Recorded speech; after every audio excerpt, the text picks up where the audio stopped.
My son got married and never told me. I saw it on Instagram. Him in a suit, next to his wife in a white dress. I didn't say anything. The next day, I sold the house he lived in. That was my way of making a toast. If this story is breaking your heart, subscribe. Every day, there's a story that could be yours. Tell us where you're listening from. 3 in the morning. The cell phone vibrated on the nightstand and woke me up. It wasn't a call. Just one of those notifications I don't really understand.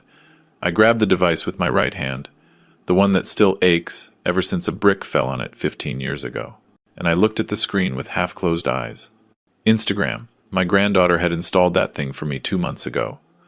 "Grandpa, this way you can see everyone's photos," she told me, patiently teaching me how to tap the little buttons. I asked her what for, if nobody posts photos of me. She laughed. "Grandpa, it's so you can see everyone else's." I opened it without much thought, just because I couldn't get back to sleep and the house was too quiet. The first photo I saw was of my son Simon, my only son. He was in a navy blue suit, elegant, with a gray tie, and his hair combed back with gel. I just stared at that image like an idiot, not understanding. When had he bought that suit? Why was he so dressed up? He never dressed like that. Well, he never dressed like that for me. I tapped the screen and more photos appeared. In the second one, he was hugging a woman dressed in white. A long dress, with lace on the shoulders, a bouquet of white roses in her hands. And Simon was looking at her as if she were the most beautiful thing he had ever seen. I blinked 3 times in a row. 4, 5, as if blinking would wake me up from this nightmare. My name is Thomas Duval. I'm 73 years old, and right at this moment I'm looking at my son's wedding photo without understanding how I got here. I swiped to the next photo. There were the in-laws. A guy in his 60s, expensive gray suit, a toothpaste ad smile. A woman in a pink dress, pearl necklace, expensive salon hairdo. Both of them hugging my son. Both smiling as if they had just won the lottery. And in the middle, Simon, happy, beaming, with his arms around them. I brought my face closer to the phone, looking for myself. Looking for myself in some corner of that photo, in some reflection. Nothing. I swiped to the next one. A toast. Champagne glasses raised, people laughing, a huge hall with golden lights and white flowers hanging from the ceiling. How lovely, how elegant, how perfect it all was. I looked at the post's date. Yesterday at 7:47 p.m. I looked up at the wall clock in my room. 3:22 a.m. I did the math in my head, slowly, because the numbers don't come as fast as they used to. 8 hours. 8 hours ago, my son had gotten married. 8 hours ago, he had promised eternal love. 8 hours ago, he had toasted with champagne and cut a cake, and danced the waltz. And I was here, in my one-bedroom apartment, sleeping on a mattress with a dip in the middle from so much use, knowing nothing, without a call, without an invitation, without a dad. I'm getting married on Saturday. Nothing. I went back to the photos. I looked at all of them, one by one. There were about 30 images. 30. The decorated hall, the main table with white linens and huge flower centerpieces, the couple cutting the cake, the guests dancing, Simon lifting his wife in his arms while everyone clapped. I zoomed in on each photo with trembling fingers, looking for myself, looking for my face at some table in the back, looking for even my shadow, but I wasn't there. I wasn't anywhere. Not in any photo, not at any moment. It was as if I didn't exist, as if the 45 years I spent raising that man had been a dream, as if I were invisible. I scrolled down to the comments. There were hundreds. Congratulations. What a beautiful couple. The in-laws look so happy. That last comment stabbed me in the chest. The in-laws. Yes, they were happy. They were right there, front row, hugging him, toasting with him. And I, his father, the one who gave him life, the one who worked for 40 years so he'd have a plate of food on the table. I didn't even deserve a mention. I kept scrolling. So lucky to have a family like that, said another. A family like that. A family where I didn't fit. A family that included them but excluded me. I sat perfectly still, phone in my hands, feeling something break inside me. But it wasn't pain. Not yet. It was confusion. It was shock. It was the feeling of being wide awake in the middle of a nightmare you can't escape. I looked at the date again. Yesterday. Which means less than 24 hours ago my son was organizing this. Less than a week ago he was trying on that suit. Less than a month ago he was sending out invitations. And at no point, in all those days, weeks, months of preparation, at no point did it cross his mind to call his father and say, "Dad, I'm getting married." I took a deep breath and put the phone face down on the table. But 5 seconds later I grabbed it again. I went back to the photos. I looked at them again. All of them. Again. As if I needed to confirm they were real, that I wasn't hallucinating, that my son had truly gotten married without telling me. I zoomed in on the toast photo. I counted the tables. 8 tables. 10 people per table. 80 guests. 80 people who did deserve to be there. 80 people who knew about the wedding before I did. Simon's co-workers, the bride's friends, the uncles, the cousins, the neighbors. Everyone, except me. I have a small apartment here in the Bella Vista neighborhood, with a kitchen I barely use. Because why cook if I eat alone? And a living room with an old armchair where I spend my afternoons watching TV without really seeing it. I've been a widower for 5 years, since my wife died of cancer. My son showed up 3 times during the 1.5 years she was in agony. I worked for 40 years as a construction worker until my body just gave out. And I have a son who got married last night without telling me. A son who erased me from his life as if I were a stain that needed to be hidden. A son who taught me that it doesn't matter how much you give. If the other person decides you're worthless, you are worthless. I left the phone on the table and sat on the bed, my back against the cold wall. I didn't cry. Not yet. I just sat there in the dark with my eyes open, staring at nothing. Outside, I could hear the distant bark of a dog, the engine of a passing car, the heavy silence of 3 a.m. when the world is asleep, and you're the only one awake with your pain. I thought about calling him, grabbing the phone, dialing his number, waiting for him to pick up and ask him, "Why, son? Why did you do this to me?" But I didn't, because deep down I already knew the answer. Because he didn't want me there anymore. I didn't cry that night. My eyes burned, yes. My throat closed up, yes. But the tears didn't come. Maybe I didn't have any left. Maybe I used them all up crying alone in the hospital, while my wife was dying and my son wasn't answering his phone. Or maybe the pain was just too big to fit into tears. It was bigger than that. It was an emptiness, a huge hole in my chest where a son used to be. I didn't cry that night, but something inside me, something that had kept me standing all these years. That night, it died. And when the sun came up at 6 a.m, I was no longer the same man. My wife Lucy died on a Tuesday in April, at 4:37 inches the afternoon. I was holding her hand when she stopped breathing. A hand that was once strong, that cooked, that sewed, that caressed my face when I came home tired from work. That hand slowly grew cold, and I kept holding it for another half hour, because I didn't want to let go. Because letting go of that hand meant accepting that Lucy was gone. The cancer took her in a 1.5 years of agony. Chemotherapies that didn't work, pain that no morphine could dull. And I was there, every day, sleeping in a chair next to her hospital bed, because I wasn't going to let her die alone. Simon arrived that day at 5:30, an hour late. He walked in smelling like his office, his suit wrinkled, in a hurry. "Sorry, Dad, there was a lot of traffic. Lucy had been asking for him for 3 days straight. Where's Simon?" She'd ask me with her weak voice. Every time she opened her eyes, I would lie to her. "He's on his way, honey. He's coming." But he wasn't coming.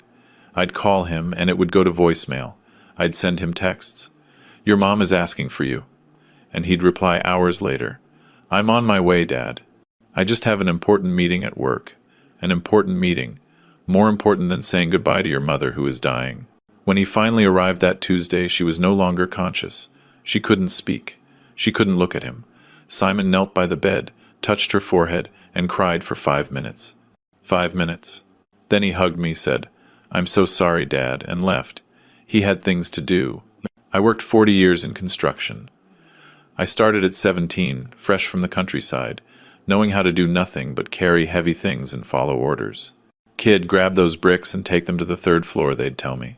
And I'd go up, under the sun that burns your skin in summer, under the freezing rain in winter. Without gloves, because there was no money for gloves. Without a helmet, because they didn't use them back then.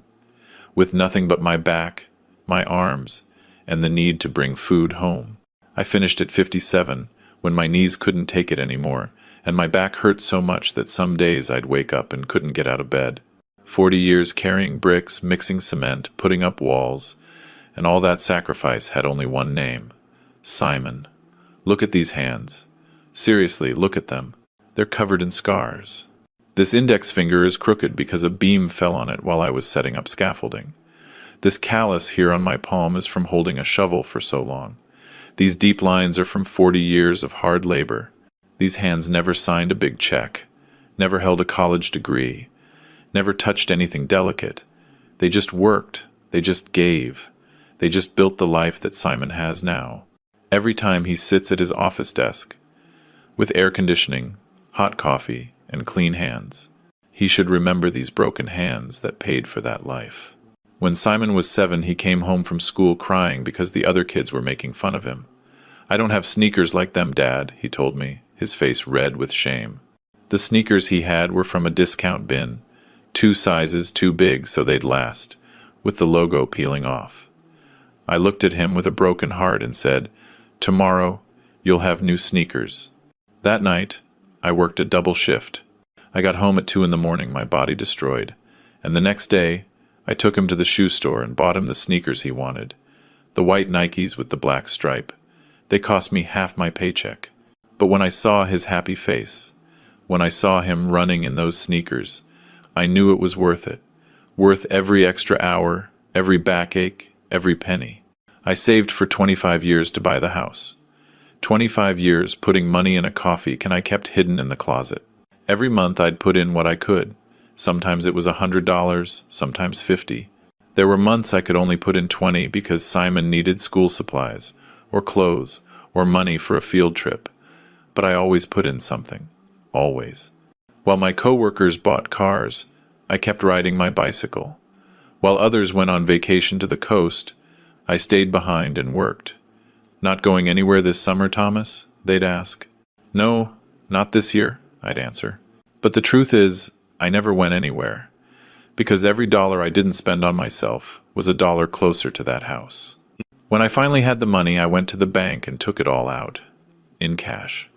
I remember that day perfectly.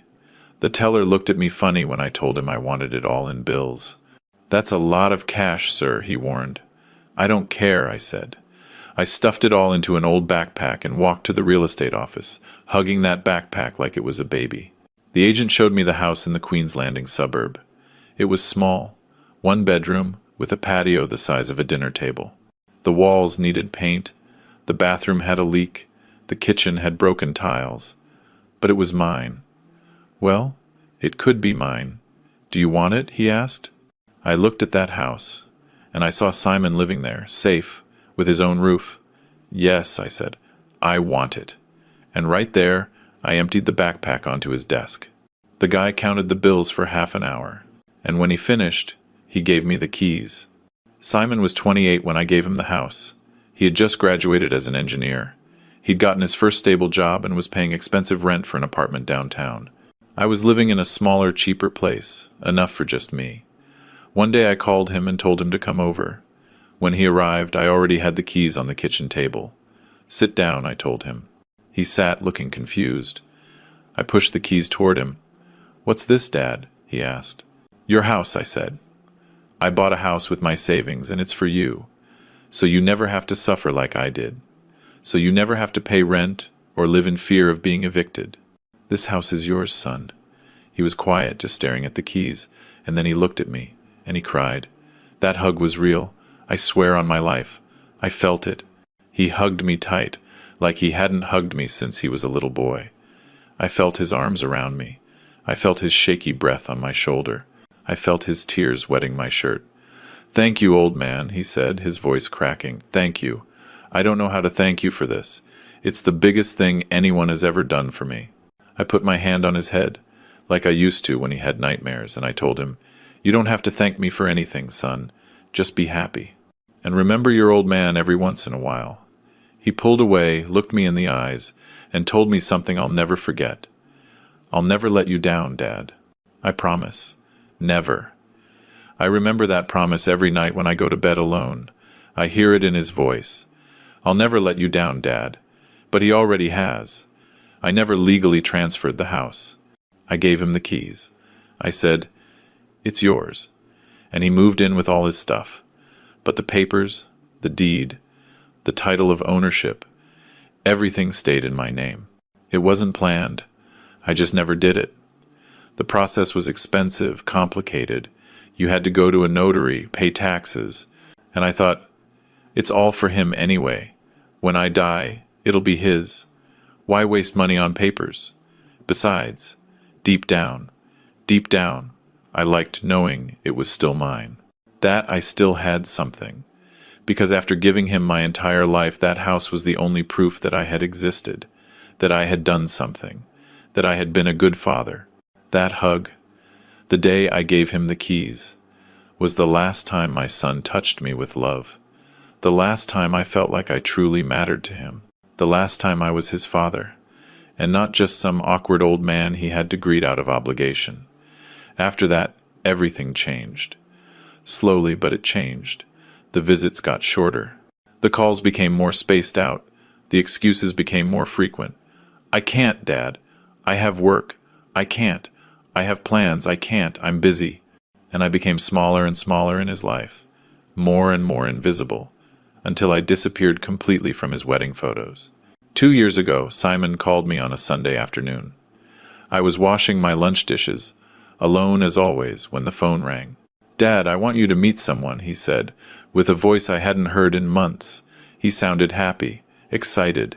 "I met a girl. Her name is Valerie, and I want you to meet her." My heart skipped a beat. My son, my Simon, had finally found someone. "Of course, son. Whenever you want. Come to the house. I'll make us a barbecue." There was a short silence on the other end. Let's go to a cafe instead, Dad. It's quieter." I didn't understand why a cafe was quieter than my house, but I said yes. We agreed to meet the following Saturday at a cafe downtown, one I'd never set foot in because a cup of coffee there cost what I spent on food for 3 days. I got there half an hour early. I wore my best shirt, the light blue one Lucy had given me years ago, the one I barely wore so it wouldn't wear out. I combed my hair with gel. I cleaned my hands thoroughly.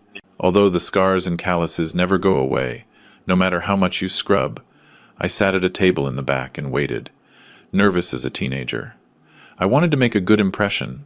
I wanted this girl to see me and think, Simon is so lucky to have a father like this. When I saw them walk in, I stood up immediately. Simon was in a nice suit, and she was beautiful. Long brown hair, expensive clothes, a designer handbag. She walked with her back straight, head high, as if she owned the world. I approached them with a huge smile. "Valerie, what a pleasure to meet you. Simon has told me so much about you." She looked me up and down. It wasn't a quick glance. It was slow, deliberate. Her eyes stopped on my light blue shirt, which was already a bit faded. They moved down to my hands, to the scars, to the calluses, to the fingernails that are never completely clean no matter how hard you scrub. Then her eyes moved up to my face, and she held my gaze with a coldness that chilled my blood. "Nice to meet you," she said, without smiling, without offering her hand. Her hands just hung at her sides, as if touching me might infect her with something. I lowered the hand I had extended to shake hers, and shoved both my hands into my pockets, ashamed. Simon cleared his throat awkwardly. "Well, let's sit down." We sat. I ordered a simple coffee. They ordered some long names in Italian that I didn't understand.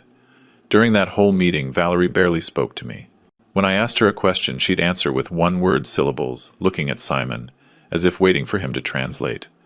"What do you do for a living, Valerie?" "Business administration." "Oh, that's nice. What company do you work for?" "My father's." "And how is your family?" "Fine." Silence. Simon filled the silences by talking about anything. Work, the weather, a show they were watching. I nodded, I smiled. I tried to seem interesting, but I felt invisible, like I wasn't really there. When we finished our coffees, I offered to pay.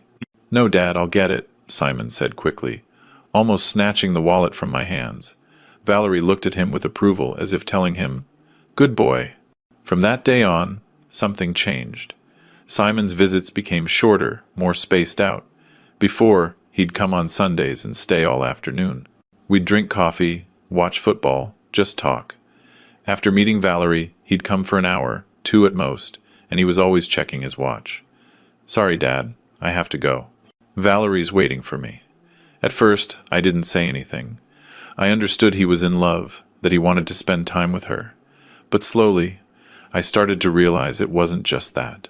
It was that she didn't want him to be with me. It was that every minute Simon spent with me was a minute she'd hold against him later. One day I got up the nerve to ask about her. "How's Valerie, son? When do I get to see her again?" Simon changed the subject instantly. "She's fine, Dad. Hey, I hope you can meet her parents someday. They're very interesting people." I went quiet. "I hope you can meet her parents," as if I were someone who needed to be presented to them, as if I were the boyfriend and they were the in-laws. Then I started noticing other things. When I'd call him, he'd answer in a low voice, in whispers. "Dad, I'm with Valerie. Can I call you later?" But he never called later. When I'd send him texts, it took him hours to reply. And when he did, it was a short, dry sentence. "Okay, Dad, we'll talk later. Can't now." One afternoon I invited him for lunch. I had cooked his favorite meal, chicken fried steak and mashed potatoes, just like his mom used to make. I bought the meat from the neighborhood butcher. I breaded it with my own hands. I made homemade mashed potatoes with butter and milk. I set the table nicely, with the tablecloth we used for special occasions. I called him, excited. "Son, I made steaks. Are you coming for lunch?" Silence on the other end. "I can't, Dad. Valerie wants us to have lunch with her family." I stood there with the phone in my hand, looking at the set table, the steak still warm in the pan. "And what about me?" I asked, and my voice came out weaker than I wanted. "Am I not family?" Another silence. Longer, heavier. "Another day, old man," he finally said, and he hung up. I sat down at the table and looked at the 2 steaks on the plate, the steaming mashed potatoes, the glass of ice water, all prepared to share with my son. But my son wasn't there. My son was having lunch with her family, with the in-laws who hugged him and treated him like their own son. I picked up the fork and cut a piece of steak. It was good. Lucy used to make them just like this. But it tasted like nothing. I ate alone, in silence, listening to the sound of the silverware against the plate. And for the first time in 2 years, ever since Simon met Valerie, I allowed myself to think something that scared me. My son was pulling away. And it wasn't by accident, it was on purpose. The following weeks were more of the same, calls getting shorter, visits getting rarer, and when he did come, when he finally showed up at my apartment, he wasn't the same. He didn't relax. He didn't take his shoes off. He didn't sprawl on the couch like before. He'd stand, near the door, as if he were in a hurry to leave. We'd talk about trivial things. The weather, work, nothing important. And I was dying to ask him, "What happened to us, son? What did I do wrong?" But I didn't have the courage, because I was afraid of the answer. Because deep down, I already knew. I didn't fit into his new life. With my worker's hands and my faded shirt and my small apartment. I wasn't the kind of father he wanted to show off to Valerie. One Sunday he called to tell me he couldn't come. "I have a commitment with Valerie's family, Dad. We'll see each other another day." I gripped the phone tightly. "And when is another day going to be, Simon?" "It's been a month since you've come by." He sighed, as if I were bothering him. "Dad, don't start. I'm busy. I have a life. I know, son. I just want to see you. I just want to spend some time with you." Another sigh. "I promise I'll come next week. I have to go now." He hung up. I just stood there, phone in hand, feeling something break inside me. The next week he didn't come, nor the week after, or the week after that. I still didn't understand, or maybe I didn't want to, but she had already decided that I didn't fit, that I wasn't the kind of father-in-law she wanted, that my worker's hands and my way of talking and my simple life were an embarrassment. And slowly, without me realizing it, she was erasing me from my son's life. Not with yelling, not with demands, but with silences, with made-up commitments, with lunches with her family that left mine out. And Simon let her. He let her erase me, because that was easier than defending me. Simon's 35th birthday fell on a Saturday in October. I woke up early that day, with one idea stuck in my head. I was going to make him the 3 Milks cake he loved as a kid. The one Lucy made him every year, and he'd devour in 2 days. I went out to buy the ingredients at the neighborhood market. Condensed milk, evaporated milk, heavy cream, eggs, flour. I spent almost everything I had left for the week, but I didn't care. It was my son's birthday, and even though things were strange between us, even though we hadn't really talked in weeks, I was still his father. And fathers celebrate their children. Always. I spent the whole morning in the kitchen, beating the eggs by hand because I don't have an electric mixer, measuring the flour with a coffee mug because I don't have a scale, baking the cake in the old oven that heats unevenly. I had to watch it every 5 minutes so it wouldn't burn. While I waited for it to cook, I prepared the 3 Milks mixture, following the recipe Lucy had written down in a stained notebook. When I took the cake out of the oven, I poked it with a fork and poured the mixture over it slowly, watching it soak in. I let it cool and then decorated it with whipped cream. It wasn't perfect. The happy birthday letters were a little crooked. But I made it with love. That had to count for something. At 6 in the evening, I took the cake, put it in a cardboard box I got from the bakery, and headed for the house, his house. The house I had bought with 40 years of labor. The house I gave him so he would never have to suffer. I walked the 8 blocks with the cake in my hands, feeling my arms get tired, but I didn't care.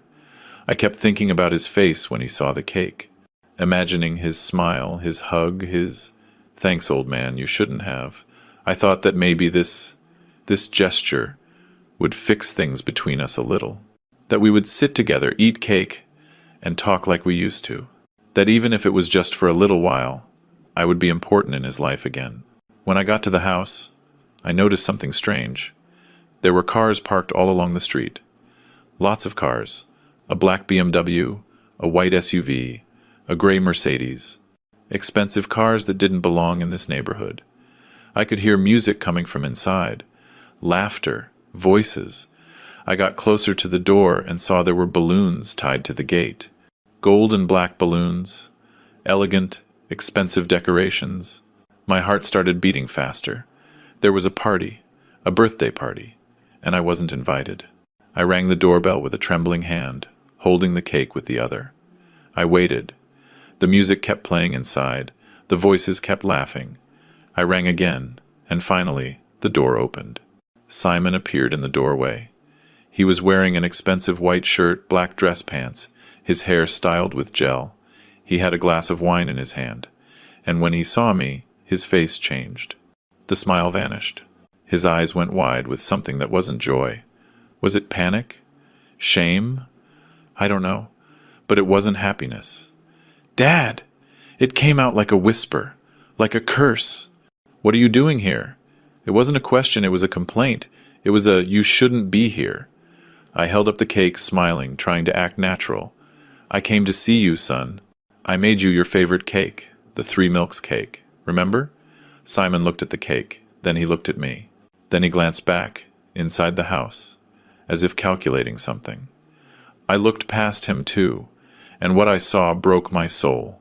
Valerie was there, in an elegant black dress, talking to a group of people. The in-laws were sitting on the couch I had helped him pick out when he moved in, drinking champagne.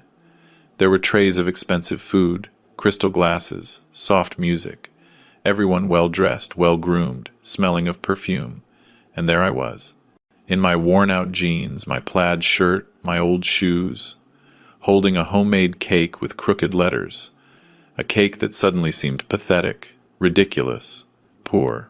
"Thanks, Dad," Simon said, and without waiting for an answer, he took the cake from my hands. He looked at it for a second, as if he didn't know what to do with it, and then he just left it on the porch floor, like it was garbage, like it was something that needed to get out of sight, fast. "But we're in the middle of something right now. I'll call you later, okay?" He took a step back, already closing the door. I just stood there, empty-handed, my mouth open, unable to say anything. "Simon, But before I could finish the sentence, he closed the door. He closed the door in my face. In the face of his father, who had just walked 8 blocks with a cake made with love. He closed the door and left me outside, alone, on the porch of the house I had given him. I stood there, I don't know how long, staring at the closed door, listening to the laughter coming from inside, the music, the sound of clinking glasses, the cheers, and happy birthday that weren't for me. I looked down. The cake was still there on the floor in its cheap cardboard box. One corner of the box was crushed from the impact. I thought about grabbing it and taking it back, but I couldn't. I couldn't bend down to pick up that cake, because if I did, I would have collapsed right there. So I turned around and started walking, slowly at first, then faster, and then I was almost running, my eyes burning, my throat tight, my hands empty. If you're listening to my story, please tell me in the comments where you're watching from. Sometimes, knowing there are people in the world who understand me gives me the strength to keep talking. I walked the 8 blocks back to my apartment with my head down, praying to God that no neighbor would see me like this. I didn't want anyone to ask me what happened. I didn't want to have to explain that my son had closed the door in my face, that he had left me outside his party like I was a salesman, that he had left my cake on the floor like it was nothing. When I got to my apartment, I sat on the couch without turning on the light. I just sat there, in the dark, my hands shaking, trying to breathe. I didn't eat dinner that night. I didn't turn on the TV. I didn't do anything. I just sat there, in the dark, replaying that moment, over and over. His face when he saw me. The panic in his eyes. The way he grabbed the cake and put it on the floor. The way he closed the door. Fast. As if he wanted to hide me. As if he was ashamed of me.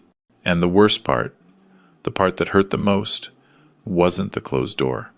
It was realizing that there were 80 people inside celebrating my son. 80 people who were invited, who did deserve to be there. Co-workers, Valerie's friends, the in-laws, the uncles, the cousins, everyone, except me. Everyone except the man who raised him alone after his mother died. Everyone except the man who worked 40 years to give him the very house where he now shut the door in my face. That day, that Saturday in October, I understood something I had been denying for months. My son was ashamed of me, of my workers' hands, my cheap clothes, my simple way of speaking, my simple life. I didn't fit into his new, elegant life with his rich girlfriend's family and their champagne glasses and their soft music. I was a mistake from his past that had to be hidden. And he was hiding me. Little by little, party by party, event by event, until the day he would erase me completely. And on that day, sitting on my couch in the dark, I felt something inside me harden. It wasn't sadness anymore.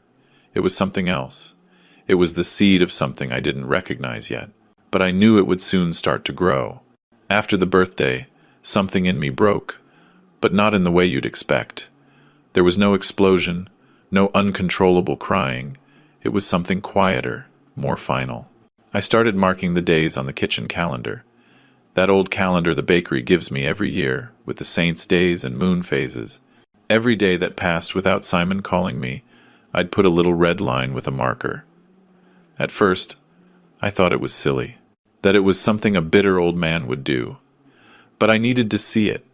I needed physical proof that I wasn't exaggerating, that my son's silence was real. The first week, there were 2 red lines. The second week, 5. The third week, 7. And I kept marking. 12 days without a call, then 18, then 23. The calendar filled up with red lines like a prison sentence. Like every passing day was another day I ceased to exist for him. I'd look at that calendar every morning while I drank my coffee, counting the lines, adding them up in my head. 31 days, an entire month without my son calling me, without him asking how I was, without him saying, "Hey, old man, how are you?" An entire month where to him I didn't exist, and the worst part is, I didn't call either, because I was afraid of bothering him, afraid he'd tell me again that he was busy, afraid of confirming what I already knew, that I was a burden to him. But it reached a point where I couldn't take it anymore. It was a Wednesday, day 23 without hearing from him. and I needed to hear his voice, even if it was just for 2 minutes. I grabbed the phone, dialed the number I knew by heart, and waited. 1, 2, 3 rings. "Hello, Dad." His voice sounded hurried, as always. "Son, how are you? It's been a long time since we talked." Silence on the other end. The sound of cars. He was on the street. "Yeah, Dad, sorry. I've just been slammed with work. Do you need something? Do you need something?" As if the only reason I'd call is if I needed something. As if I couldn't just call because he was my son and I missed him. "No, son. I just wanted to know how you were." "Fine, fine. Everything's fine." "Listen, I'm about to walk into a meeting. I'll call you later, okay? I'll call you later." That phrase, it had become the most common lie of his life. But he never called. 4 more days passed. 5, 6. The red lines on the calendar kept piling up, and I kept waiting for that call that never came. I'd sit on the couch with the phone next to me, staring at it, waiting for it to ring. But it didn't ring, or it would ring with telemarketers. "Mr. Duval? We'd like to offer you a new internet plan." "No, thank you." I'd hang up and keep waiting, like an idiot, like a pathetic old man with nothing better to do than wait for his son to remember he exists. I hated myself for it, but I couldn't stop. It was during those days of waiting that I got sick. First it was a headache, then chills, then a fever. I took my temperature with the old thermometer Lucy kept in the medicine cabinet. 101. I went to bed thinking it would pass with a couple of aspirins and a good night's sleep, but it didn't pass. The next day the fever had climbed to 102. My whole body ached. My joints, my back, even my bones hurt. I got up to go to the bathroom and almost fell. My legs wouldn't respond right. My head was spinning. I got back in bed trembling, and there, alone, my body burning, my mind foggy with fever. I thought, I need help. I grabbed the phone with a shaky hand and called Simon. It was 11 in the morning on a Thursday. He was supposed to be at work, but I thought maybe if I told him I was sick, he would come see me. Maybe he'd bring me some food. Maybe he'd stay for a little while, just to keep me company. The phone rang 6 times before he answered. "Dad?" His voice sounded impatient. I could hear voices in the background. Laughter. "Son?" My voice came out hoarse. "Weak. I don't feel well. I have a high fever. I'm here alone and... Dad, I can't right now. I'm at a work lunch, but, son, I really feel awful. I don't know if Dad listened to me. Make yourself some tea. Get some rest. And if you still feel bad, go to the hospital. I can't go right now. I'll call you later, okay?" And he hung up. I stayed there with the phone in my hand, staring at the black screen, unable to believe it. Make yourself some tea. That's what he told me, as if a cup of tea was going to cure me. As if I were a kid with a cold and not a 73-year-old man with a high fever living alone. I left the phone on the nightstand and lay back down. The fever kept rising. 103. 104. I started to get delirious. I saw shadows on the ceiling. I heard voices.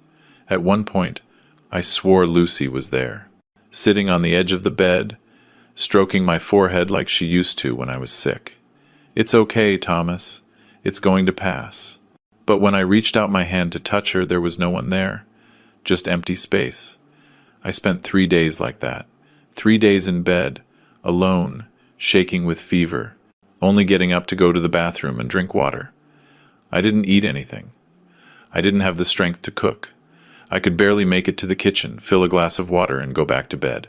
The fridge had an expired yogurt and half a loaf of stale bread. Nothing else. My neighbors didn't know I was sick. Nobody knocked on my door. Nobody asked about me.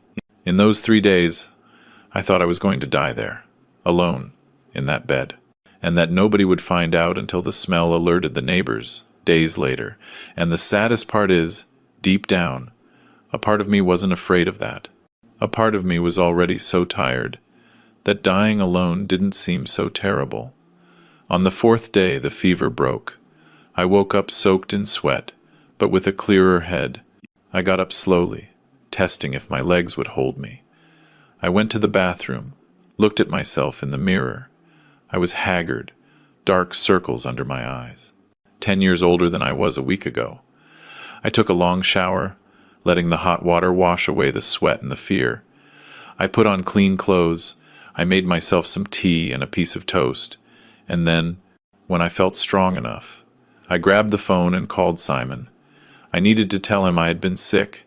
I needed him to know I had a terrible time and he wasn't there. Maybe it wasn't to make him feel guilty. Maybe I just needed him to know. He answered on the third ring. Dad? Simon?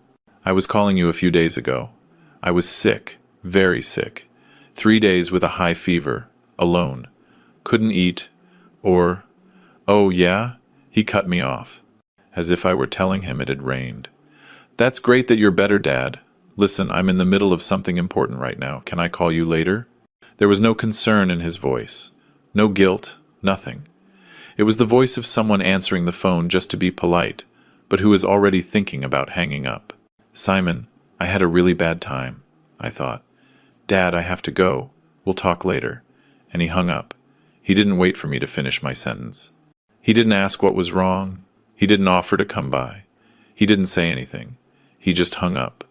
And I sat there, on my couch, with the phone in my hand and the cold tea on the table. I was his father, the man who raised him alone after his mother died, the man who worked 40 years so he could have a better life, the man who gave him a house. But to him, at that moment, I wasn't that anymore. I was an obstacle, an annoying obligation, an old man who called too much and demanded attention he no longer wanted to give. And the worst part is, he didn't know how to get me out of his life without looking like the bad guy. So he just erased me, little by little, call by call, silence by silence, until I just stopped existing, until I was just a number in his contacts that rang every once in a while, and that he answered with annoyance.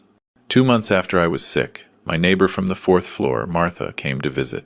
She's 60, a widow like me. Every now and then she brings me some stew, or we have coffee in my apartment. That day she came over with her phone in her hand and a smile. Mr. Thomas, do you use Instagram? I shook my head. I have the app because my granddaughter put it on there, but I don't know how to use it. Martha sat down next to me. Let me teach you, it's easy. You can see photos of your family, your friends. It's nice. She grabbed my phone and started explaining how to search for people, how to see photos, how to like them. I nodded, trying to understand, but deep down I didn't see the point. Until Martha said, "Look up your son, that way you can see what he's up to." When Martha left, I stayed there with the phone in my hand. Look up your son. The idea made me curious. It had been almost 2 months since I'd seen him. Almost a month since we'd spoken for more than those 2 minutes when I called after being sick. Maybe on Instagram I could see what he was doing, how he was, who he was with. I opened the app, went to the search icon like Martha had taught me, and typed his name, Simon Duval. His profile popped up. His picture was of him smiling, wearing sunglasses, on some beach I didn't recognize. I tapped his name to see more, and that's when I found something I didn't expect. This account is private. I couldn't see anything. Not the photos, nothing. My own son had a private profile, and I couldn't see his life. I felt like an idiot, like a spy. But my curiosity was stronger than my shame. I went back and created a new account. I didn't use my name. I put Peter Towers, a random name, and for the profile picture I uploaded an image of a landscape I found on the internet, nothing that identified me. I searched for Simon again and sent him a friend request from that fake account. Peter Towers wants to follow you. I left the phone on the table and went to make dinner, feeling ridiculous. What was I doing? Spying on my own son? Creating fake accounts like a teenager? But I couldn't stop, because I needed to know. I needed to see what was so important in his life that he had to forget about me. The next day, I checked my phone. Simon had accepted my request. Peter Towers now follows Simon Duval. My heart started beating fast. I went to his profile and now I could see everything. There were hundreds of photos. I started scrolling, looking at them one by one. Simon at a fancy restaurant, toasting with Valerie. Simon on a trip to the beach with her. Simon at his in-laws' house at a barbecue, laughing. Simon at a birthday party, surrounded by people I didn't know. Photo after photo after photo. of a life I didn't know, of a life I was not a part of. I kept scrolling. More dinners, more trips, more celebrations. I wasn't in any of the photos. Not one. And then I saw them. The wedding photos. They were right there. Posted 2 days ago. My finger froze on the screen. I couldn't believe what I was seeing. Simon in a suit, Valerie in a white dress. An elegant hall, flowers, glasses, happy people. My son had gotten married. He had gotten married, and I knew nothing about it. I looked at the date of the post, 2 days ago. But in the description it said, "The best day of our lives." November 14th. I did the math quickly. Today was the 16th. The wedding had been 3 days ago. No, wait. I read the comments. Beautiful wedding. Congratulations. And then I saw another comment that said, "The party yesterday was so beautiful. Yesterday. The party was yesterday. So." The civil ceremony was 3 days ago, and the big party was yesterday. I froze, trying to process what I was seeing. My son had organized a wedding, a complete wedding, civil ceremony, a reception, a hall, decorations, invitations, catering, a photographer. All of that takes months of planning. Months of choosing the venue, tasting food, sending invitations, confirming guests. Months where he was busy preparing the most important day of his life. And at no point in all those months did it cross his mind to call me and say, "Dad, I'm getting married." Not even at the end. Not even the day before. Nothing. I found out 2 days later, by spying on his Instagram with a fake account. That's what he had turned me into, a sad old man spying on his son. Because it was the only way to know what was happening in his life. I started reading the comments, looking for something. Anything that would tell me I wasn't crazy, that it was normal to feel what I was feeling. There were hundreds of comments. What a beautiful couple, the most handsome bride and groom. What an incredible party. And then I saw one that drove a knife into my chest. It was from the father-in-law, the same guy I had seen in the birthday party photos, the one in the expensive gray suit. His comment said, "Welcome to the family, son. We are so proud of you, son." He called him son, and Simon had replied with a heart emoji. I scrolled down a little more and found another comment from the mother-in-law. "Now you finally have a family that deserves you. We love you so much. A family that deserves you." As if I didn't deserve him. As if I hadn't been good enough. As if 40 years of raising him alone counted for nothing. I kept looking at the photos. One by one. My hands shaking. I looked for any mention of me. Any thanks to my dad who couldn't be here. Any "I dedicate this moment to my old man who always supported me." Anything. But there was nothing. I didn't exist at that wedding. I didn't exist in his life. It was as if I had died years ago, and nobody had bothered to tell me. I zoomed in on the photos of the hall, looking for myself at a table in the back, thinking that maybe he had invited me and I'd forgotten to go. But no, I wasn't anywhere. I counted the tables. 10 tables. 10 people per table. 100 guests. 100 people who deserved to be there. 100 people who were more important than me. His father. I sat on the couch until it got dark. I didn't turn on the light. I didn't make dinner. I didn't do anything but look at those photos over and over, as if looking at them enough times would make me understand what happened. But there was nothing to understand. It was simple. My son had erased me from his life. He had replaced me. The in-laws were his new parents. Valerie was his new family. And I was the embarrassing past that had to be hidden. The blue-collar father with the broken hands and cheap clothes who didn't fit into his elegant life. I felt something shatter inside my chest.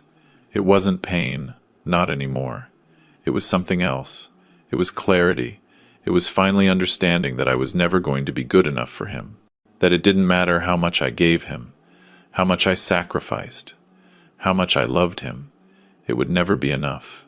If you've ever been erased like that, if you know what it feels like to be excluded from the most important moments, subscribe to this channel. You are not alone in this pain. There are thousands of people who know what it's like to be invisible to someone who is supposed to love you.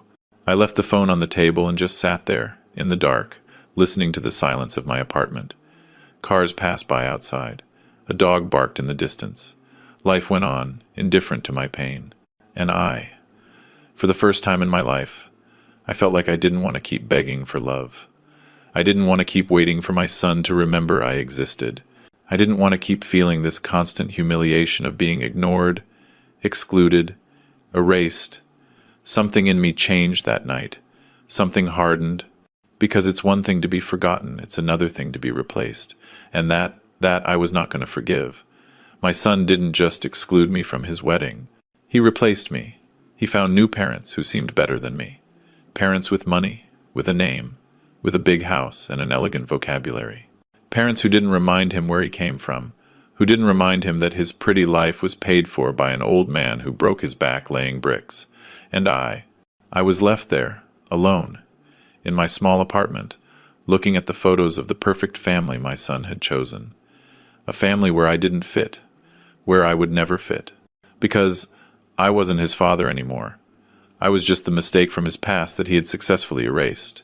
But he made one mistake. He forgot that the house he lived in, the house he would surely bring his new wife to, the house that gave him that comfortable life, that house was still mine. 3 days passed without me calling Simon. 3 days of looking at the phone, picking it up, dialing the first few numbers, and then deleting them. 3 days of making excuses to myself. Maybe he didn't invite me because he thought I was still sick. Maybe he wanted something small and they'll do a family celebration later. Maybe it was a misunderstanding. I was looking for explanations where there were none. Because the truth hurts. And I still wasn't ready to accept that my son had erased me on purpose. That it wasn't an oversight. That it wasn't a mistake. That it was a conscious decision to exclude me from the most important day of his life. But deep down I already knew. I just needed to hear him say it. On the 4th day, I woke up at 5 in the morning with my heart racing. I had dreamed of Lucy. She was sitting on the edge of my bed, young, like when we got married. And she was looking at me sadly. "Ask him," she was saying. "You need to ask him." I woke up with that voice in my head. I needed to ask him. I needed to hear it from his mouth. Even if it hurt, even if it destroyed me. I got up. I made some coffee. I sat at the kitchen table with the phone in my hand. It was 6:30 the morning. Too early to call. I waited until 9, then 10, then 11. At 11:20, I couldn't wait anymore. I dialed his number with a trembling finger. The phone started to ring. It rang once, twice, 3 times, 4. I thought he wouldn't answer. I thought it would go to voicemail and I'd have to leave a pathetic message asking him why he didn't invite me to his wedding. But on the 5th ring, he answered. "Dad? Son?" My voice cracked. I cleared my throat. "Son, I need to talk to you." "Dad, I'm on my honeymoon. I can't talk right now." Honeymoon. The 2 words hit me like fists. Honeymoon. After a wedding I didn't go to. After a party where I didn't exist. "It will only take 2 minutes," I told him. I heard a long sigh on the other end. Voices in the background. Valerie asking something. Simon covering the phone and answering her. Then he came back. "Okay, make it quick." I swallowed. The words were stuck in my throat. "Son, I saw the pictures on Instagram, the pictures of your wedding." Silence on the other end. A long, heavy silence. That confirmed everything I needed to know. He knew that I knew. And he didn't care. "You got married?" I asked, even though I already knew the answer. I needed to hear him say yes. I needed him to admit it. "Yes," he finally said. One word. Dry. No explanation. No apology. "And why didn't you tell me?" My voice came out weaker than I wanted. More broken. "It was something intimate, Dad. Something intimate." I clung to that word like a drowning man. Maybe it was intimate. Maybe it was just the 2 of them and a judge. Maybe the photos were from something else. "Intimate?" I repeated, and my voice came out harder. "Simon, I saw the photos." I counted the tables. There were 80 people. There was a hall decorated with flowers. There was catering. There was a photographer. There was music. That's not intimate. That is a big party that you decided not to invite me to. Silence again. I could hear him breathing on the other end. I could imagine him there, in some beach hotel with Valerie beside him. annoyed that his father was ruining his honeymoon with complaints. "Dad, don't start," he finally said. His voice had that tone, that fed-up tone you use when someone is bothering you about something you don't want to talk about. "I have to go." "No," I said, and I surprised myself with how firm it sounded. "I'm not letting you go until you explain why." "Why what, Dad?" His voice rose a little. He was getting angry, as if I were the one doing something wrong. "Why didn't you invite me to your wedding? I'm your father, Simon. I raised you alone after your mom died. I worked 40 years to give you everything. I gave you a house. And you get married. And you don't even tell me. Why?" The silence that followed was the longest of all. I could hear the ocean in the background, seagulls, people laughing in the distance, and my son on the other end of the line choosing his words, knowing that whatever he said would change everything between us. "Because I knew you'd do this," he finally said. His voice sounded tired, resigned.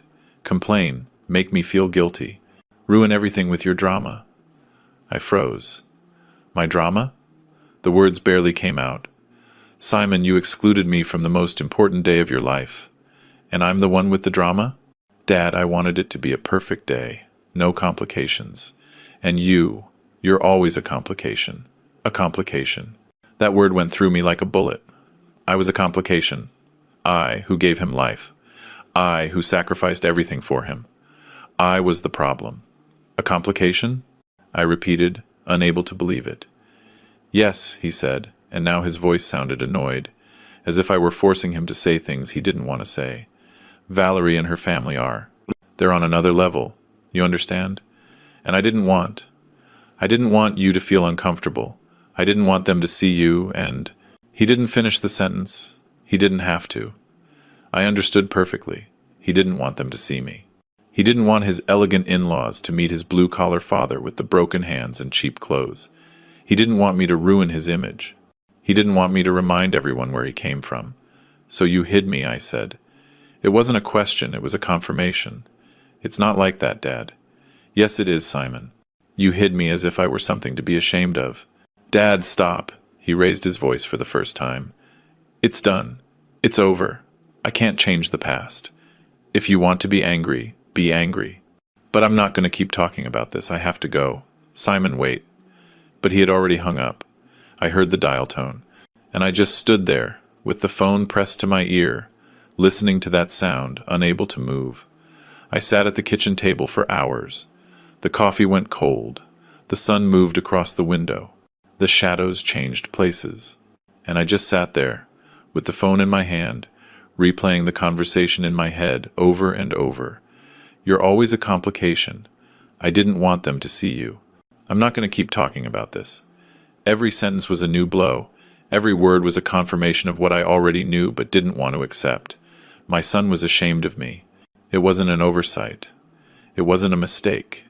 It was a conscious, planned decision, executed with coldness.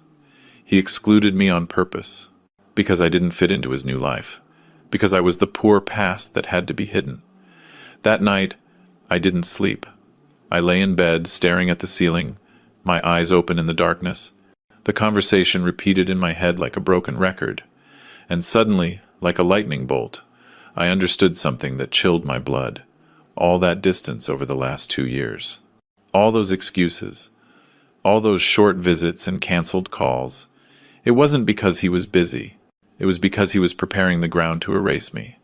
First he pushed me away, little by little, so that when he finally excluded me from his wedding, I'd already be so far out of his life that it would barely be noticeable. It was a plan, a long, calculated plan, to get rid of me without having to give explanations. That's when I understood. It wasn't that he forgot me. It was that he hid me, on purpose, with premeditation, out of shame that I existed. And that hurt more than anything else. Because it's one thing to be forgotten in a moment of madness or stress. It's another thing to be hidden because you're considered an embarrassment, because they think you're a stain on their perfect life. That night, lying in my bed, staring into the darkness, I felt something break forever between us. Something that could never be repaired. Because love can survive many things, but it cannot survive shame. When your child is ashamed of you, that's the end of everything. I didn't call him again. I didn't send him messages. I didn't complain anymore. The silence that followed that conversation was different from all the silences before. Before, when he didn't call, I suffered. I waited. I'd look at the phone, praying for it to ring. But now, the silence was mine. It was my decision. And there was something liberating in that. Something that gave me back a little bit of dignity. The days passed. 1 week. 2 weeks. Simon didn't call either. He didn't ask how I was. He didn't try to fix things. And I started to plan. I started to think. I started to remember something I had forgotten. The house was still mine. I woke up one Tuesday at 6 inches the morning with a mental clarity I hadn't had in months. I got up, made myself a strong coffee, and went straight to the bedroom closet. In the back, hidden behind some old boxes, was the small safe that Lucy and I bought years ago to keep important documents. I pulled it out carefully, put it on the bed, and entered the combination I knew by heart. 2, 7, 0, 3. Simon's birthday. The safe opened with a metallic click. Inside were our birth certificates, our marriage license, Lucy's death certificate. And there, at the bottom, folded carefully, was the deed to the house in the Queen's Landing suburb. I took it out with shaking hands. I unfolded the yellowish paper, worn from the years, but perfectly legible. There it was, title deed. And below, in clear letters, owner, Thomas Duval, my name, my ID number, my signature, the date of purchase, the 12th of March 2015, almost 10 years ago. I ran my fingers over the letters, feeling the texture of the paper, remembering the day I signed this, the day I became the owner of something for the first time in my life. I searched every page for any mention of a transfer to Simon, any signature of his, any attached document. Nothing. There was nothing, because I never did the legal transfer. I gave him the keys. I said, "It's yours." But legally, officially, the house was still mine. It had always been mine. I sat on the edge of the bed with the deed in my hands and just stared at it for an hour, maybe more. The sun came in through the window and moved across the floor. The sound of cars outside, a dog barking. Life went on while I held that paper and made the most important decision of my life. I remembered every brick I paid for with my sweat, every extra hour I worked, every time my back ached and I kept going anyway because I needed the money, every penny I saved for 25 years. That house wasn't just a gift. It was my entire life converted into walls, and I gave it to him, thinking I was giving him security, love, a future. But I was wrong. I gave him everything, and he learned that everything I gave had no value. I got up from the bed, put the deed in an envelope, and got dressed. I put on my best pants, a clean shirt, shined my shoes. I combed my hair carefully. I looked at myself in the mirror.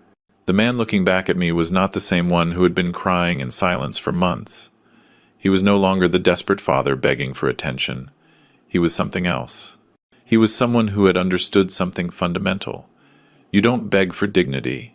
Either they give it to you, or you take it back yourself.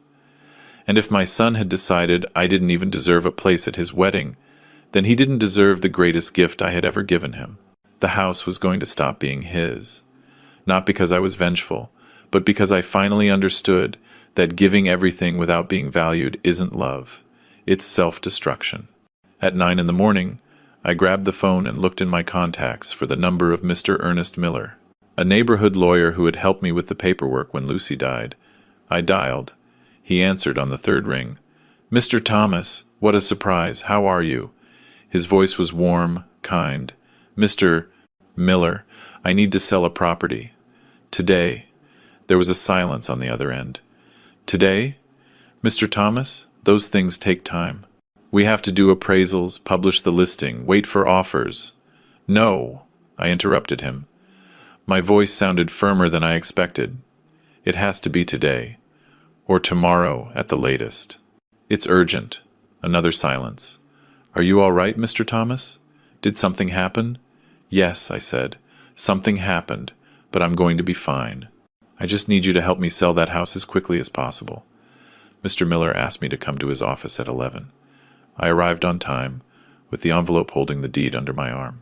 He showed me into his office, offered me a coffee, which I accepted even though my hands were shaking. He sat behind his desk and looked at me with those lawyer eyes that have seen it all. "Tell me, Mr. Thomas, why the rush?" So I told him. Not everything. I didn't tell him about the wedding. I didn't tell him my son was ashamed of me. I just told him I had decided to sell the house that was in my name, that my son lived there, but that legally it was mine, and I needed to do it fast. He nodded, without judgment, and said, "I'll make some calls. I have a client who is looking for a house in that neighborhood for his daughter. Maybe he'll be interested." At 3 in the afternoon, Mr. Miller called me. "Mr. Thomas, I have a buyer. He wants to see the house tomorrow, first thing in the morning. If he likes it, he's willing to pay cash and close in 48 hours. My heart sped up. Cash? Yes. He's a businessman who wants the house for his daughter, who's getting married next month. He's in a hurry. He's offering a fair price. It's not an offer to refuse.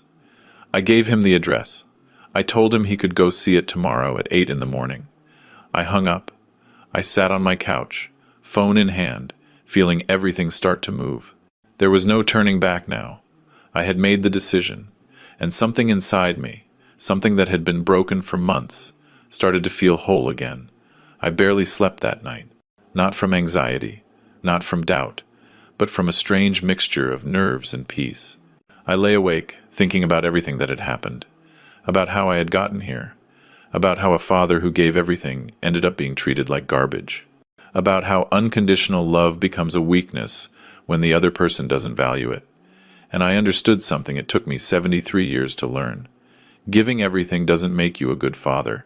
It makes you invisible, because people only value what costs them, and I never charged my son for anything. Not a thank you. Not an I love you. Not even respect. I gave him everything for free, and he learned that I was worthless. Well, it was time for him to learn another lesson. At 8 in the morning the next day, Mr. Miller called. "Mr. Thomas, the buyer saw the house. He loved it. He wants to close today. Are you sure about this?" I was quiet for a second. I thought about Simon, sleeping in that house with his new wife. I thought about him waking up, not knowing that in a few hours, that house would no longer be his. I thought about how he was going to feel when I told him, and I didn't feel guilt. I didn't feel pity. I felt justice. "I'm sure," I said. "Tell him yes. We close today. Perfect. Come to my office at 2. Bring your ID and the deed. By 4 o'clock you'll be the owner of a good sum of money, and your son will have to find somewhere else to live." I hung up. I looked at the clock. 6 hours to go. I sat on my couch to wait. I didn't call Simon. I didn't warn him. I didn't give him the chance to beg, to explain, to promise he would change. Because I didn't want his empty promises anymore. I didn't want his last-minute apologies. I wasn't taking anything from him that was actually his. I was just going to teach him what it feels like to lose what you never valued, what it feels like to have someone take away what you took for granted, what it feels like to be in my shoes, and maybe, just maybe, when he was left without a roof over his head, when he had to explain to his wife and his in-laws why they had to move out immediately, when he had to look for a new place and pay rent and feel that insecurity. Maybe then he would understand what I did for him when I gave him that house. Or maybe not, but I didn't care anymore, because this wasn't about him anymore. It was about me, about getting back something that had been taken from me, my dignity. At 2 in the afternoon I was sitting in Mr. Miller's office. Across from me sat a man in his 50s, elegant suit, impeccable white shirt. His name was Robert Mendez, and he owned a chain of hardware stores. He was buying the house for his daughter who was getting married in a month. "It's perfect for her," he said, reviewing the deed. "The neighborhood is quiet. The house is a good size. My daughter is going to be very happy there." I nodded in silence, thinking about the irony. This man was buying the house to make his daughter happy. I had bought that exact same house to make my son happy. The difference is, this man's daughter would probably invite him to her wedding. Mr. Miller put the papers on the desk. Sign here, here, and here. I picked up the pen. My hand didn't shake. I signed every page calmly. My name, my ID, my signature, 1, 2, 3 times. Mr. Mendez signed after me. Mr. Miller notarized everything. He stamped the papers, organized the files. Done, he said with a smile. Mr. Thomas, you are no longer the owner of this property. Mr. Mendez, congratulations. The house is yours. The man opened a black briefcase and took out stacks of bills. He counted them on the desk. $50,000 in cash. He had brought it like that because he wanted to close fast. I had never seen so much money in one place. Mr. Miller helped me count it, gave me a receipt, explained that I should deposit it in the bank as soon as possible. I just nodded, looking at those bills, thinking, this is what 40 years of my life is worth. This is what a father's sacrifice is worth. I left the office at 3:15 inches the afternoon. The sun was strong. The street was full of people. Cars passing. The normal life of any given Tuesday. But for me, nothing was normal. I had just sold the house where my son lived. I walked 2 blocks to a park. I sat on a bench, took my cell phone out of my pocket, and just stared at it. Now came the hard part. Now I had to call him. I had to tell him the house was no longer his, that he had 2 weeks to get out. My finger hovered over his name in my contacts. I took 3 deep breaths. 4, 5, and I dialed. The phone rang twice before he answered. Dad? His voice sounded normal, carefree, not knowing his life was about to change. Son, I said, and my voice came out calmer than I expected. I need you to vacate the house in 15 days. Silence on the other end. A confused silence. What? What are you talking about? The house where you live, the one in Queen's Landing. I need you to vacate it. Another silence. Dad, are you okay? What do you mean, vacate? I closed my eyes, feeling the sun on my face, and I said the words I had been rehearsing in my head for days. I sold it this morning. The silence that followed was absolute. I could hear him breathing. I could feel his brain processing what he had just heard. I could picture his face, and then, like an explosion. You did what? His voice almost broke my eardrum. He was screaming. What did you do, Dad? You sold the house? Yes, I said calmly. The house was mine, Simon. It was in my name. And I decided to sell it. I signed the papers an hour ago. No, no, that can't be. That house is mine. There it was. The sentence I was waiting for. No, son, I said, and every word came out clear, firm, without hesitation. That house was never yours. I gave you the keys. I told you it was yours, but I never legally transferred the deed. The title was always in my name. It was always mine, and now it belongs to someone else. I heard a noise on the other end, like he had thrown something. Dad! That is my house. I live there with my wife. You can't do this. Your wife, I repeated, and I let those 2 words hang in the air for a moment. That woman I don't know. That woman you married without inviting me. That woman you chose when you decided I didn't deserve to be in your life. Dad! This has nothing to do with that. It has everything to do with that, Simon. It has everything to do with you erasing me from your life like I was garbage. As if 40 years of raising you meant nothing. As if giving you a house didn't even earn me an invitation to your wedding. His breathing was heavy. I could hear him pacing, panicking. Dad, please don't do this. We can talk. We can fix things. There's nothing to fix, I said. The papers are signed. The money is in my pocket. The new owners take possession in 2 weeks. Dad, you can't do this. His voice broke. Now there was desperation. Now there was fear. Where am I going to live? What do I tell Valerie? What do I tell her family?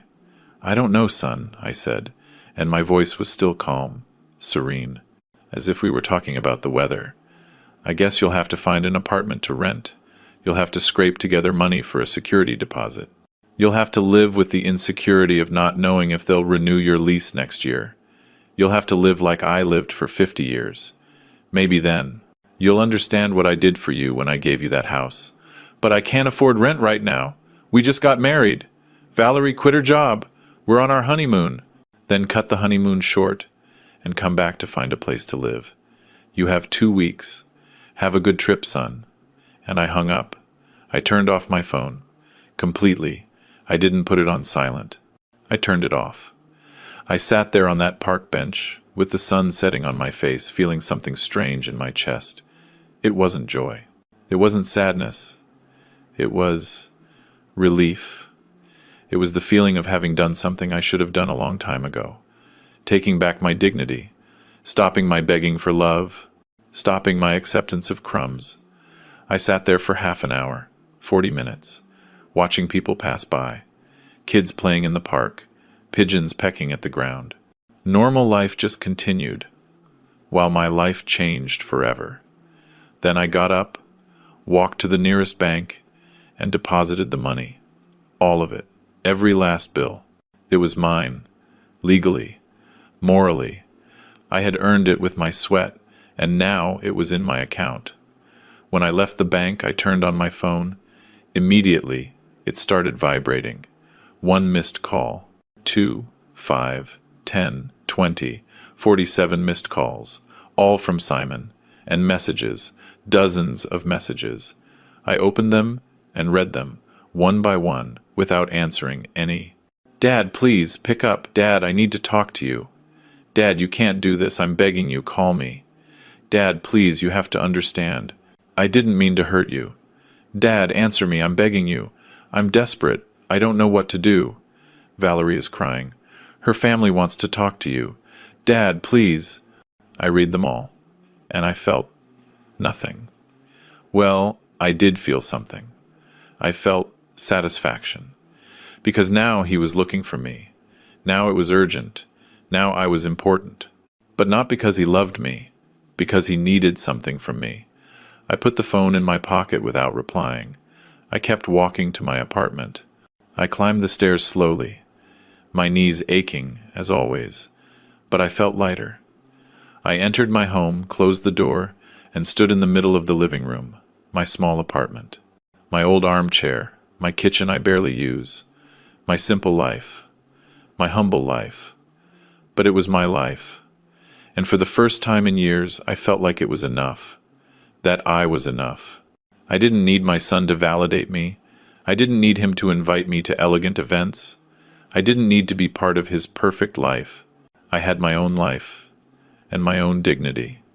And right now, that was worth more than any house. Now he was looking for me. 47 calls in 2 hours. But it wasn't because he missed me. It wasn't because he realized he loved me. It was because I took something from him. Because I finally made him feel what I had felt for years.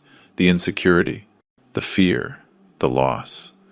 And I realized something fundamental. People only look for you when they need something from you. As long as I had things to give, as long as I was useful, I existed. But when I stopped giving him everything, when I stopped being the father who sacrifices in silence, when I finally set a boundary, then he reacted. But it was too late, way too late. Because you can't get respect back by begging. You get it back by acting. And I had finally acted. The next day, at 8 in the morning, someone pounded on my door. It wasn't a normal knock. It was a desperate, angry pounding. 3 hard bangs, then 4, then 5 in a row, like they wanted to break the door down. I was in the kitchen drinking my coffee. I left the mug on the table and walked to the door in no hurry. I knew who it was. I had been expecting him. I opened the door, and there was Simon. His eyes were red. His face was a mess. His hair was disheveled. He was wearing the same clothes as yesterday. It was obvious he hadn't slept. It was obvious he had driven all night from the beach, from his honeymoon, to get back here. He looked at me with a mixture of fury and desperation. "We need to talk," he said, his voice hoarse and broken. I didn't say anything. I just stepped back and let him in. He entered like a hurricane, walking straight into the living room, spinning around to face me with his fists clenched. "How could you do this to me?" His voice was shaking. He was on the verge of exploding. I closed the door calmly, walked to my armchair and sat down. I looked at him from there, calm, not upset. and that calmness seemed to make him even angrier. "I'm talking to you! How could you sell the house without telling me? How could you?" I asked, my voice low and serene. He blinked, confused. "How could I what?" "Get married without telling me," I said. "How could you do that?" He was quiet for a second, searching for words. "That's different." "No," I interrupted. "It's exactly the same." Simon rubbed his hands over his face, frustrated. "Dad, that's in the past. We can't change it. But this we can fix. Call the buyer. Tell him you changed your mind. Give him his money back. You still have time." I just looked at him in silence. My son, the man I raised, the man I gave everything to, and I recognized nothing of myself in him. "No," I said simply. "What do you mean, no?" He raised his voice again. "Dad, I didn't do anything bad enough for you to leave me homeless." "Nothing?" I repeated, and something in my voice made him go silent. "Simon, you excluded me from your wedding, from the most important day of your life. You hid me as if I was an embarrassment. You erased me as if I didn't exist. I didn't want to hurt you." "Exactly," I said. "You didn't do anything. You didn't invite me. You didn't call me. You didn't give me an explanation. You did nothing." He started pacing, desperate. "It was Valerie," she thought. "She thought you wouldn't fit in with her family, that it would be awkward." There was a steel in my voice now. "What did you think, Simon? I don't care what Valerie thought. I don't care what her family thought. I care what you thought. Did you want me to be there?" The silence that followed gave me the answer. He looked down. His hands were shaking. He opened his mouth, closed it, tried again. His voice came out as a whisper. I thought it was just easier this way, those 5 words. It was just easier this way. There it was, the whole truth. I felt something in my chest. But it wasn't pain. It didn't hurt anymore. It was peace. It was the confirmation of what I already knew. "It was easier this way," I repeated. "It was easier to erase me than to defend me. It was easier to hide me than to introduce me with pride. It was easier to push me aside than to stand up to your wife and tell her that your father, the one who raised you, the one who gave you a house, was going to be at your wedding because he damn well deserved to be." Simon looked up. His eyes were full of tears. "Dad, You found out I sold the house faster than I found out about your wedding," I interrupted. "Ironic, isn't it? I found out 2 days later on Instagram, spying on you with a fake account. You found out in minutes with a direct call. See the difference?" He just stood there, tears streaming down his face, not knowing what to say. And I kept talking, with a calmness that surprised even me.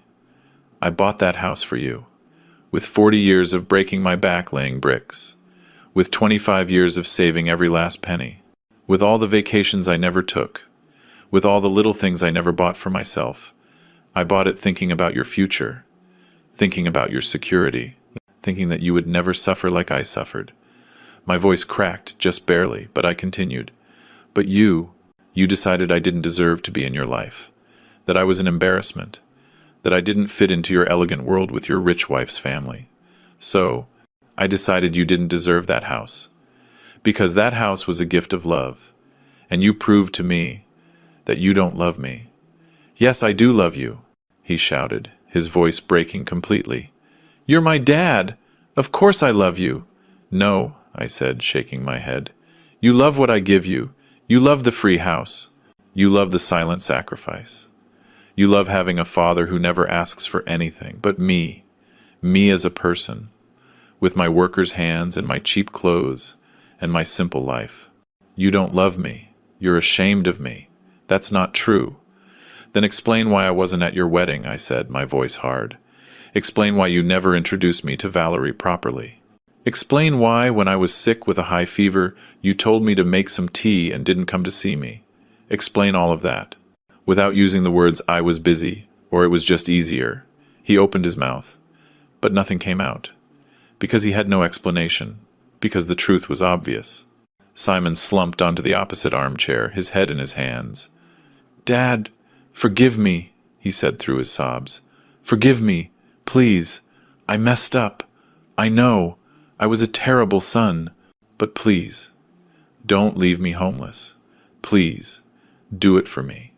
For everything we had together, I watched him cry. This 35-year-old man, crying like a child. And I felt nothing, or not exactly nothing. I felt pity, but not the kind of pity that makes you give in, the kind of pity you feel for someone who is finally facing the consequences of their actions. I can't, son, I said softly. Forgiveness is for first times, for honest mistakes. But this wasn't a mistake. This was a decision you made, one that lasted for months. Months of planning a wedding without inviting me. Months of watching me suffer and doing nothing. I can't forgive that. But I'm your son, he said, lifting his head, his face wrecked. I'm your only son. I know, I said. And that house was the only asset I had. The only thing I had left from 40 years of work, and I gave it all to you. Everything. And it wasn't enough. I was never enough for you. So I decided that you weren't enough to keep what I built. I stood up from my armchair, went to the kitchen, grabbed my coffee, took a sip. When I came back to the living room, Simon was still there, sunk into the chair, crying silently. You have 2 weeks to vacate, I told him. If you need help moving, let me know. I can come help you pack. But the decision is made. The house isn't yours anymore. It never really was. Simon stood up slowly, as if every muscle in his body was heavy. He looked at me with his red eyes, with a mixture of pain and something else. Hate? Resentment? I don't know. He walked to the door, paused with his hand on the knob. I'm never going to forgive you for this, he said without turning around. That's fine, I replied. I'm not going to forgive you for what you did either. He opened the door and left. The door closed behind him with a soft click, and I just stood there, in the middle of my living room, coffee in hand, waiting to feel something. Guilt, regret, pain, but the only thing I felt was silence. A clean, weightless, anguish-free silence. And then, slowly, something else. Peace. I went to my old armchair, sat down, and for the first time in years, I breathed easy. Sometimes, getting your dignity back costs you a house. It costs you relationships. It costs you family. But believe me when I tell you, it's worth every penny. It's worth every tear. It's worth every uncomfortable moment. Because living without dignity isn't living. It's surviving. Begging for crumbs of love from people who don't value you. And I was tired of begging. I was tired of being invisible. I was tired of accepting anything just so I wouldn't be alone. That house is gone. My son is gone too, in a way. But I got myself back. I got back something I had lost years ago, in respect for myself. And sitting in my armchair, drinking my coffee, looking out the window, I finally felt at peace. It wasn't the peace of having everything. It was the peace of knowing I would never again accept less than I deserve. And that is priceless. What about you? What would you have done in my place? Would you have given him your dignity along with that house? Or would you have done the same thing I did? If this story stirred something inside you, if it made you feel anger, sadness, or even relief, leave me a comment down below telling me what you think. Give it a like if you think I did the right thing, or tell me if you think I was wrong. And subscribe to William's Revenge Stories to hear more stories like this. Stories of real people who one day said, enough, and took back their dignity. It means more than you can imagine. It means we're not alone in this pain, that there are thousands of people who understand what it feels like to be invisible to someone who is supposed to love you. Thanks for listening to the end. I'll see you in the next story, where we'll keep sharing these truths that hurt, but that need to be told. Until the next story.